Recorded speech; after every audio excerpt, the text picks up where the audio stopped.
नमस्कार दोस्तों। आज हम एक कहानी जो श्रीमती ममता कालिया जी द्वारा लिखी गई है पढ़ने जा रहे हैं।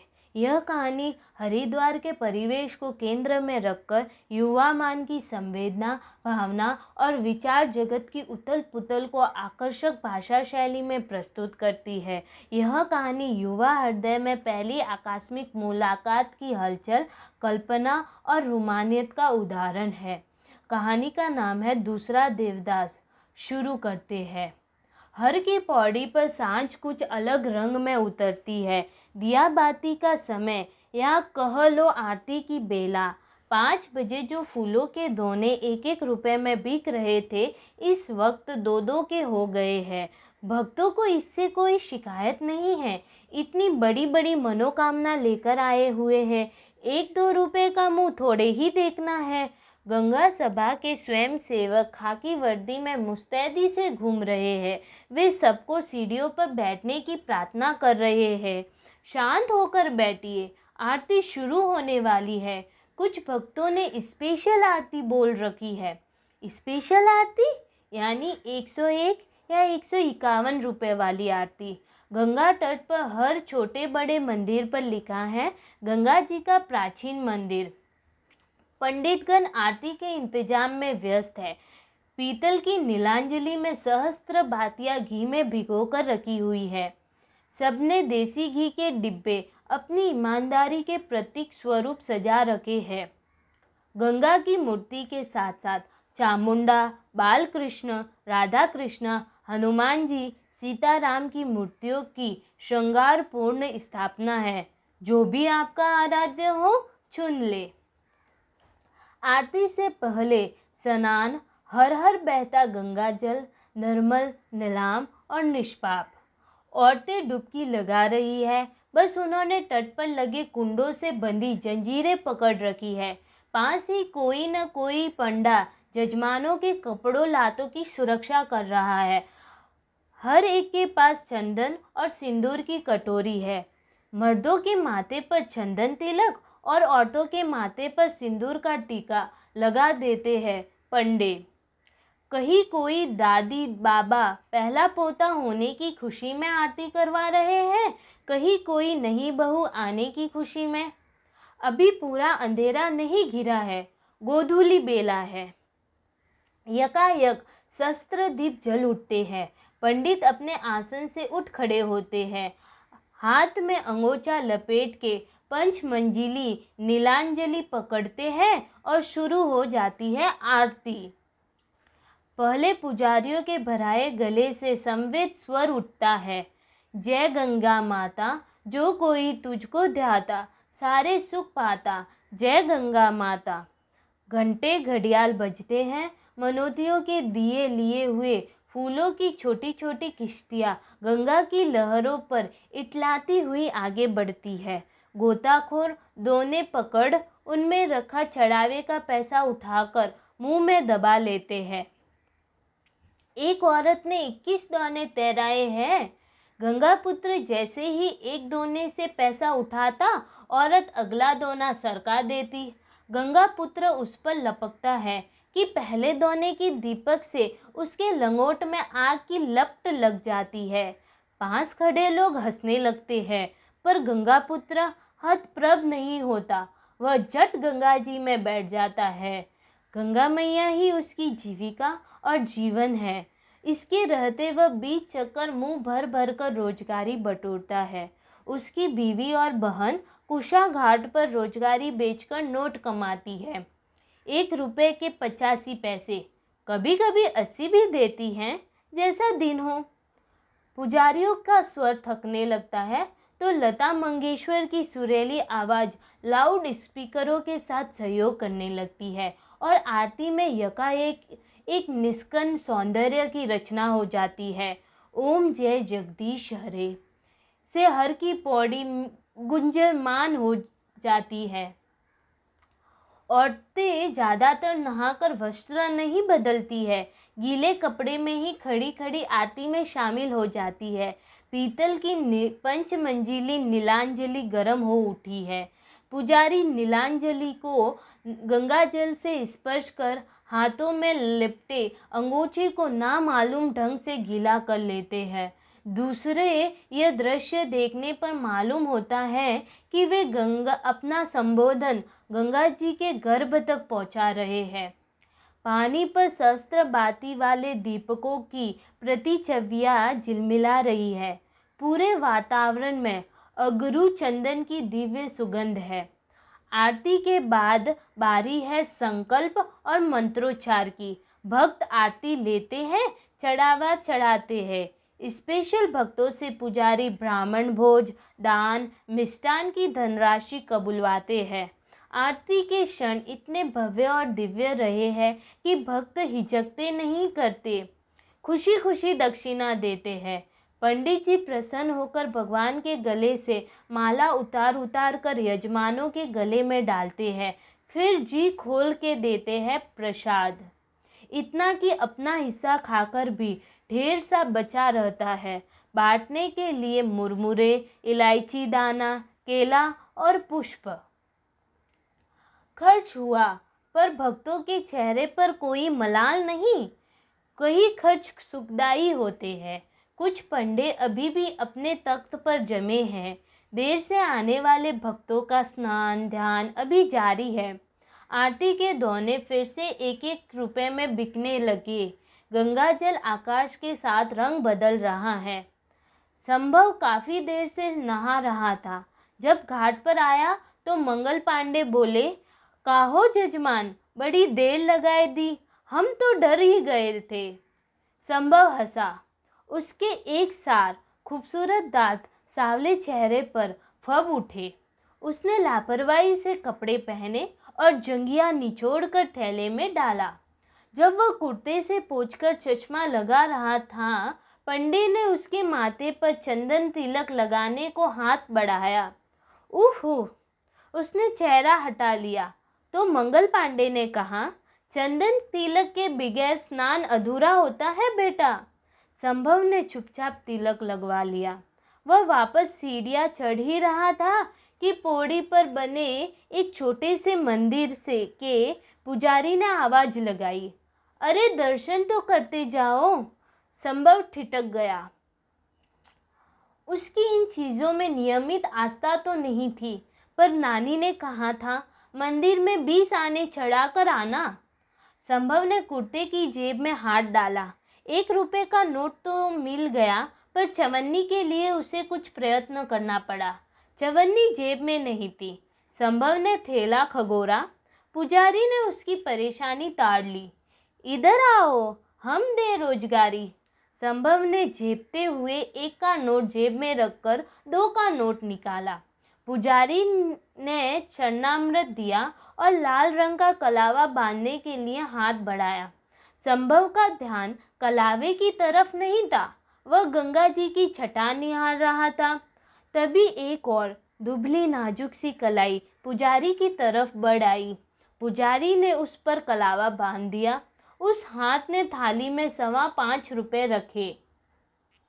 लड़की अब बिल्कुल बराबर में खड़ी थी, आंखें मूंदकर अर्चना कर रही थी। संभव ने यकायक मुड़कर उसकी ओर गौर किया। उसके कपड़े एकदम भीगे हुए थे, यहाँ तक कि उसके गुलाबी आंचल से संभव के कुर्ते का एक कोना भी गीला हो रहा था। लड़की के लंबे गीले बाल पीठ पर काले चमकीले शॉल की तरह लग रहे थे। दीपकों के निम्न उजाले में आकाश और जल की सावली संधि बेला में लड़की बेहद सौम्य, लगभग काश्य प्रतिमा लग रही थी। लड़की ने कहा, पंडित जी, आज तो आरती हो चुकी, क्या करें, हम देर हो गई। पुजारी ने उत्साह से कहा, इससे क्या, हम यहाँ करा दे। क्या कराना है? संकल्प, कल्याण मंत्र, आरती, जो कहो। नहीं नहीं, हम कल आरती की बेला आएंगे, लड़की ने कहा। संभव इंतजार में खड़ा था कि पुजारी उसे 75 पैसे लौटाए, लेकिन पुजारी भूल चुका था। जाने कैसे पुजारी ने लड़की के हम को युगल अर्थ में लिया कि उसके मुंह से अनायास आशीष निकली, सुखी रहो, फूलो फलो, जब भी आओ साथ ही आना। गंगा मैया मनोरथ पूरे करे। लड़की और लड़का दोनों अकबका गए। लड़की छिटक कर दूर खड़ी हो गई। लड़के को तुरंत वहाँ से चलने पड़ने की जल्दी हो गई। शायद उनकी चप्पलें एक ही रखवाले के यहाँ रखी हुई थी। टोकन देकर चप्पलें लेते समय दोनों की निगाहें एक बार फिर टकरा गई। आंखों की चकाचौंध अभी मिटा नहीं था। संभव आगे बढ़कर कहना चाहता था, देखिए, इसमें मेरी कोई गलती नहीं थी, पुजारी ने गलत अर्थ ले लिया। लड़की कहना चाहती थी, आपको इतना पास नहीं खड़ा होना चाहिए था। लड़की ने अपने होंठ दांत में दबाकर चोट दिए। भूल तो उसकी ही थी, बाद में तो वही आई थी। अंधेरे से घबरा कर कहा, कितनी पास खड़ी हुई, उसे कुछ खबर ही नहीं थी। लेकिन बातचीत के लिए लायक दोनों की मनोस्थिति नहीं थी, पहचान भी नहीं। दोनों की ने नजरें बचाते हुए चप्पल पहनी। लड़की घबराहट में ठीक से चप्पल पहन ही नहीं पाई, थोड़ी सी अंगूठे में अटकाकर ही आगे बढ़ गई। संभव ने आगे लपट कर देखना चाहा कि लड़की किस तरफ गई। वह घाट की भीड़ को काटता हुआ सब्जी मंडी पहुंच गया। हर की पौड़ी और सब्जी के मंडी के बीच अनेक घुमावदार गलियां थी। लड़का देख ही नहीं पाया लड़की कहाँ ओझल हो गई। नानी का घर करीब आया गया था, लेकिन लड़का घर नहीं गया। वह पास अनदेखी गलियों में चक्कर लगाता रहा। उसने चूड़ी की समस्त दुकानों पर नज़र दौड़ाई। हर दुकान पर भीड़ थी, पर एक भीगी गुलाबी आकृति नहीं थी। आखिर भटकते भटकते संभव हार गया। पस्त कदमों से वह घर की ओर मुड़ा। नानी ने द्वार खोलते हुए कहा, कहाँ रह गए थे लल्ला? मैं तो जी में बड़ा काँप रही थी। तुझे तो तैरना भी न आवे, कहीं पैर फिसल जाता तो मैं तेरी माँ को कौन मुँह दिखाती? संभव कुछ नहीं बोला। थैला तख्त पर पटक पैर धोने नल के पास चला गया। नानी बोली, ब्यालू कर ले। संभव फिर भी नहीं बोला। नानी की आदत थी, एक बात को कई कई बार कहती। संभव तख्त पर लेट गया। नानी ने कहा, थक गया ना? अरे, तुझे मेले ठेले में चलने की आदत थोड़ी ही है। कल बैसाखी है, इसलिए भीड़ बहुत बढ़ गई है। अभी तो कल देखना, तिल धरने की जगह नहीं मिलेगी पौड़ी पर। चल उठ, खाबे को खा ले। मुझे भूख नहीं है, संभव ने कहा और करवट बदल ली। अरे, क्या हो गया? स्नान के बाद भी भूख नहीं चमकी? तभी न इतनी सीख चलाई दे ही है। मैंने सबिता से कहा, पहले ही कहा ही थी, इसे अकेले ना भेज, यहाँ जी ना लागे इसका। नानी पास खड़े खटोले पर अर्ध लेटी हो गई। उम्र के साथ साथ नानी की काया इतनी संक्षिप्त हो गई थी कि वे पैर पसर कर सोती तो भी उनके लिए खटोला पर्याप्त था, पर उन्हें सिकुड़कर गठरी बनकर सोने की आदत थी। गंगा को छूकर आती हवा से आंगन काफ़ी शीतल था। ऊपर से नानी ने रोज की तरह शाम को चौक ढो डाला था। नींद और स्वप्न के बीच संभव की आंखों में घाट की पूरी बात उतर आई। लड़की का आंख मूंद कर अर्चना करना, माथे पर भीगे बालों की लट, कुर्ते को छूता उसका गुलाबी आंचल और पुजारी से कहता उसका सौम्य स्वर, हम कल आएंगे। संभव की आंख खुल गई। यह तो वह भूल ही गया था। लड़की ने कल वहाँ आने का वचन दिया था। संभव आशा और उत्साह से उठ बैठा। नानी को झकझोरते हुए बोला, नानी नानी चलो खा ले, मुझे भूख लगी है। नानी की नींद झूले के समान थी, कभी गहरी कभी उथली। उथले झोंटे में उन्हें देवत की सुध आई। वे रसोई से थाली उठा लाई। संभव ने बहुत मग्न होकर खाना शुरू किया। वह नानी, क्या आलू मटर बनाया है? माँ तो ऐसा बिल्कुल नहीं बना सकती। ककड़ी का रायता मुझे बहुत पसंद है। खाते खाते संभव को याद आए आशीर्वचन की दुर्घटना तो बाद में घटी थी। वह कोर हाथ में लिए बैठा रह गया। उसकी आंखों के बीच आगे कुछ घंटों पहले का सारा दृश्य घूम गया। पुजारी का वह मंत्रोच्चार जैसा पवित्र उद्गार, सुखी रहो फूलो फलो सारे मनोरथ पूरे हो, जब भी आओ साथ ही आना, लड़की का चुहकना, छिटक कर दूर खड़े होना, घबराहट में चप्पल भी ठीक से न पहन पाना और आगे बढ़ जाना। संभव ने विचलित स्वर में कहा, मुझे भूख न है, मैं तो यही उठ बैठा था। सारी रात संभव की आंख में शाम मंडराती रही। उसकी ज़्यादा उम्र नहीं थी, इसी साल एमए पूरा किया था। अब वह सिविल सर्विसेज प्रतियोगिता में बैठने वाला था। माता पिता का ख्याल था कि वह हरिद्वार जाकर गंगा जी के दर्शन कर ले तो बैठक के सिविल सेवा में चुन लिया जाएगा। लड़का इन टोटकों को नहीं मानता था, पर घूमना और नानी से मिलना उसे पसंद था। अभी तक उसके जीवन में कोई लड़की किसी अहम भूमिका में नहीं आई थी। लड़कियां या तो उसकी क्लास की बाईं तरफ की बेंच पर बैठने वाली एक कतार थी, या फिर ताई चाची की लड़कियां जिनके साथ खेलते व खाते वह बड़ा हुआ था। इस तरह बिल्कुल अकेली अनजान जगह पर एक अनाम लड़की का स्नान दशा में सामने आना, पुजारी का गलत समझना, आशीर्वाद देना, लड़की का घबराना और चल देना, सब मिलाकर एक नई निराली अनुभूति थी, जिससे मैं उसे कुछ सुख और ज़्यादा बेचैनी लग रही थी। उसने मन ही मन तय किया कि कल शाम 5 बजे से ही वह गंगा पर जाकर बैठ जाएगा। पौड़ी पर इस तरह बैठेगा कि कल वाले पुजारी के देवालय पर सीधी आंख पड़े। उसने तो लड़की का नाम भी नहीं पूछा। वैसे वह हरिद्वार की नहीं लगती थी। कैसी लगती थी वह? संभव ने याद करने की कोशिश की। उसे सिर्फ उसकी दुबली पतली काया, गुलाबी साड़ी और भीगी भीगी श्याम सलोनी आंखें दिखी। उसे अफसोस था कि उसे वह ठीक से देख नहीं पाया, पर यह तय था कि वह उसे हजारों की भीड़ में भी पहचान लेगा। अभी चिड़िया ने आंगन में लगे अमरूद के पेड़ पर चहचहाना शुरू ही किया था कि नानी ने आवाज दी, लल्ला चलेगा गंगा जी, आज बैसाखी है। संभव को लगा वह रात पर सोया नहीं। नानी की मौजूदगी में जैसे उसे संकोच हो रहा था। उसने कहा, तुम मेरे भी नाम की डुबकी लगा लेना नानी, मैं तो अभी सोऊंगा। नानी द्वार उठाकर चली गई तो लड़के ने अपनी कल्पना को निर्दर छोड़ दिया।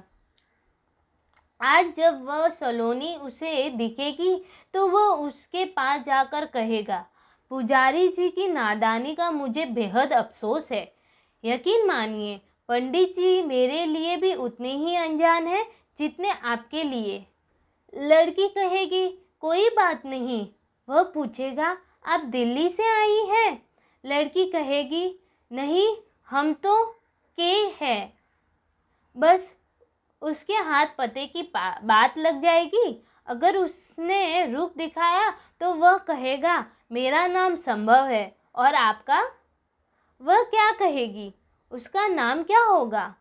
वह बीए में पढ़ रही होगी या एमए में? इन सवालों के जवाब वह अभी ढूंढी भी नहीं पाया था कि नानी वापस आ गई। ले, तू अभी तक सपने ले रहा है? वहाँ लाखन लाख लोग नहा कर लिए हैं। अरे अभी तो बड़ों का कहा कर लो। लड़के की निंद्रा नष्ट हो गई। नानी ऊंचाओं के बीच सपने 9-2-11 हो गए। लड़के ने उठते उठते तय किया कि इस वक्त वह घाट पर चला तो जाएगा, पर नहाएगा नहीं, हाथ मुंह धोकर प्रार्थना कर लेगा। कुछ देर पौड़ी पर बैठ गंगा की जल राशि निहारेगा, लौटते हुए मथुरा जी के प्राचीन दुकान से गरम गरम जलेबी खरीदेगा और वापस आ जाएगा। उसने कुर्ते की जेब में 20 का नोट डाला और चल दिया। वास्तव में पौड़ी पर आज अद्भुत भीड़ थी। गंगा के घाट से भी चौड़ा मानव रेल दिखाई दे रहा था।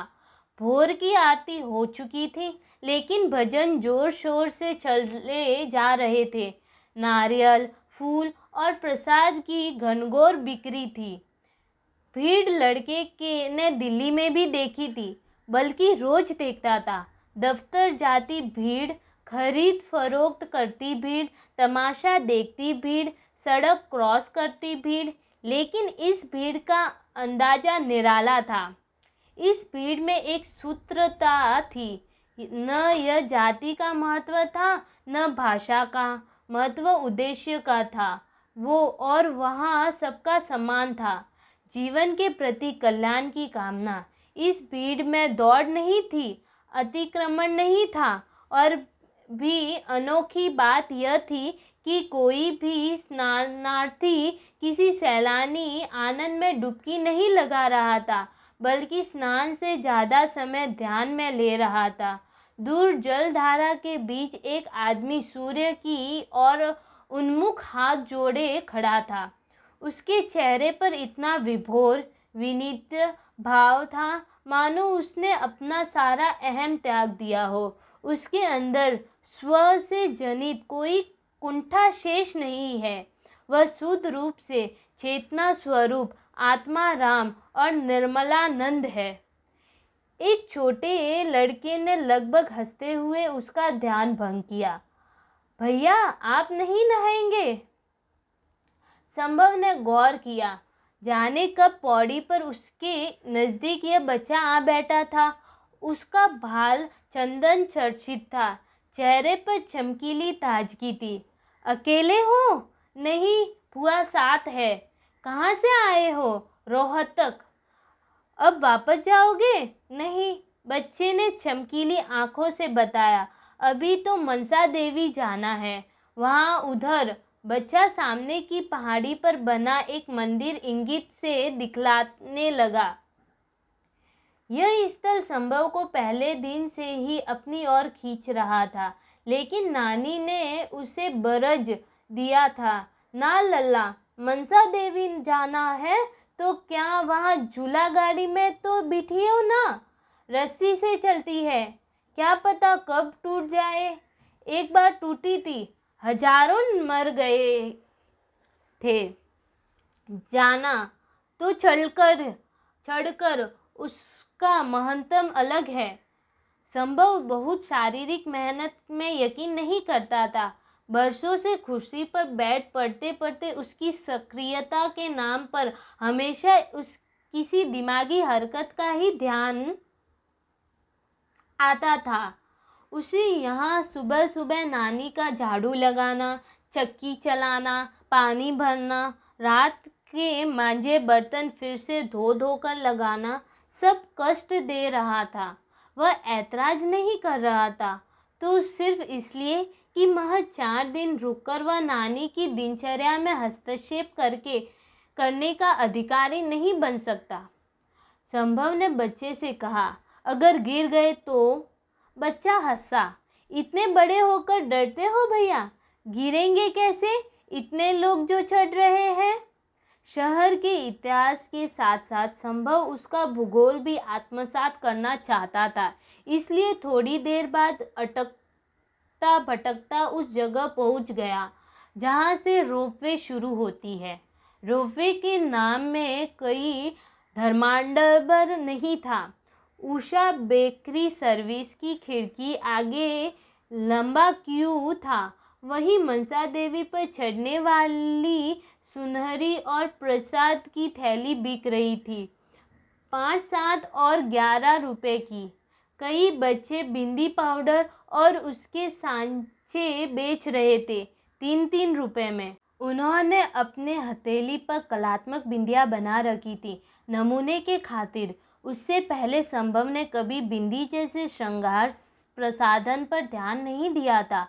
अब यकायक उसे ये बिंदिया बहुत आकर्षक लगी। मन ही मन उसने एक बिंदी उस अज्ञात यौवना के माथे पर सजा दी। मांग में तारे भर देने जैसे कई गाने उसे आधे अधूरे याद आकर रह गए। उसका नंबर बहुत जल्द आ गया। अब वह दूसरी कतार में था जहाँ से केबल कार में बैठना था। सभी काम बड़ी तत्परता से हो रहे थे। जल्द ही वह उस विशाल परिसर में पहुंच गया जहां लाल, पीली, नीली, गुलाबी केबल कार बारी बारी से आकर रुकती, 4 यात्री बैठते और रवाना हो जाती। केबल कार का द्वार खोलने और बंद करने की चाबी ऑपरेटर के नियंत्रण में थी। संभव एक गुलाबी केबल कार में बैठ गया। कल से उसे गुलाबी के सिवा और कोई रंग सुहा ही नहीं रहा था। उसके सामने की सीट पर एक नवविवाहित दंपति चढ़ावे की बड़ी थैली और एक वृद्ध चढ़ावे की छोटी थैली लिए बैठे थे। संभव को अफसोस हुआ कि वह चढ़ावा खरीद कर नहीं लाया। इस वक्त जहाँ से केबल कार गुजर रही थी, नीचे कतारबंद फूल खिले हुए थे। लगता था रंग बिरंगी वादियों से कहीं हिंडोला उड़ रहा जा रहा है। एक बार चारों ओर के विहंगम दृश्य में मन रम गया तो न मोटे मोटे फौलाद के खंभे नजर आए और न भरी केबल वाली रोपवे। पूरा हरिद्वार सामने खुला था। जगह जगह मंदिरों के बुर्ज, गंगा मैया की धवल धारा और सैकड़ों की खूबसूरती घुमाव। नीचे सड़क के रास्ते चढ़ते हांफते लोग, हिमका की दुकान और नाम अनाम पेड़। बहुत जल्द उनकी केबल कार मनसा देवी के द्वार पहुंच गई। यहाँ फिर चढ़ावा बेचने वाले बच्चे नजर आए। संभव ने एक थैली खरीद ली और सीढ़ियाँ चढ़कर प्रांगण में पहुंच गया। नाम मनसा देवी का था, पर वर्चस्व सभी देवताओं का मिला जुला था। एकदम अंदर के प्रकोष्ठ में चामुंडा रूप धारिणी मनसा देवी स्थापित थी। व्यापार यहाँ भी था। मनोकामना के हेतु लाल पीले धागे ₹1.25 में बिक रहे थे। लोग पहले धागा बांधते, फिर देवी के आगे शीश नवाते। संभव ने भी पूरी श्रद्धा के साथ मनोकामना की गांठ लगाई, सिर झुकाया, नैवेद्य चढ़ाया और वहां से बाहर आया। आंगन में रुद्राक्ष मालाओं की अनेक गुम्मटियाँ थी, जहाँ 10 रुपये से लेकर 3000 तक की मालाओं पर लिखा था असली रुद्राक्ष। नकली साबित करने वाले को 500 रुपये इनाम। एक तरफ हलवाई गरम गरम जलेबी, पूड़ी, कचौड़ी चन रहे थे। मेले का माहौल था। संभव वापस केबल कार की कतार में लग गया। वापसी का रास्ता ढलावा था। कार और भी जल्दी नीचे पहुंच रही थी। इस बार संभव के साथ समवयस्क लड़के बैठे हुए थे। वह केबल कार की ढलावा दौड़ देख रहा था। यकायक 2 अदृश्य एक साथ घटित हुए।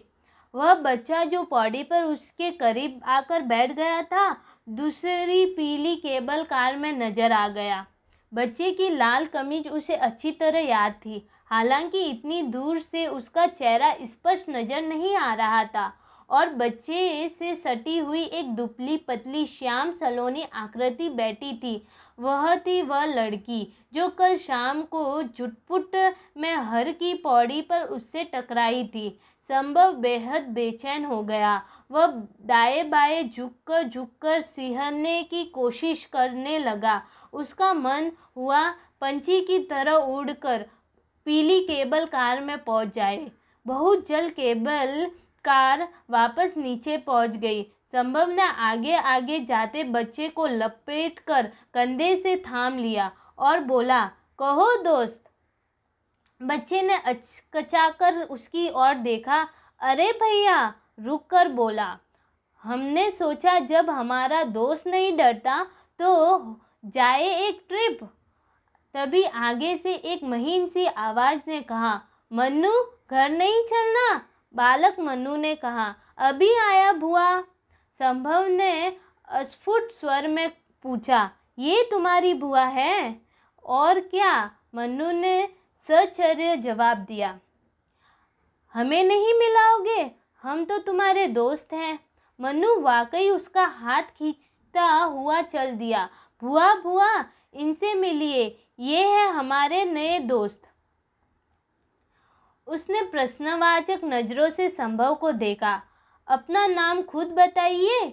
वह अपना बताता। इससे पहले ही उसी महीन मीठी आवाज़ ने कहा, ऐसे कैसे दोस्त हैं तुम्हारे, तुम्हें इनका नाम भी नहीं पता। अब संभव ने गौर किया। बिल्कुल वही कंठ, वही उल्हाना, वही अंदाज। पुलक से उसका रोम रोम हिल उठा। हे ईश्वर, उसने कब सोचा था मनोकामना का मौन उद्गार इतनी शीघ्र शुभ परिणाम दिखाएगा। लड़की ने आज गुलाबी परिधान नहीं पहना था, पर सफ़ेद साड़ी में लाज से गुलाबी होते हुए उसके ने मनसा देवी पर एक और चुनरी चढ़ाने का संकल्प लेते हुए सोचा, मनोकामना की घाट भी अद्भुत अनूठी है, इधर बांधो उधर लग जाती है। पारो भुआ इनका नाम है। मनु ने भुआ का आंचल खींचते हुए कहा। संभव देवदास। संभव ने हंसते हुए वाक्य पूरा किया। उसे भी मनोकामना का पीला लाल धागा और उसमें पड़ी गठन का मधुर स्मरण हो आया। कहानी पूरी हुई। उम्मीद है आप सबको ये कहानी अच्छी लगी होगी। कहानी को सुनने के लिए धन्यवाद।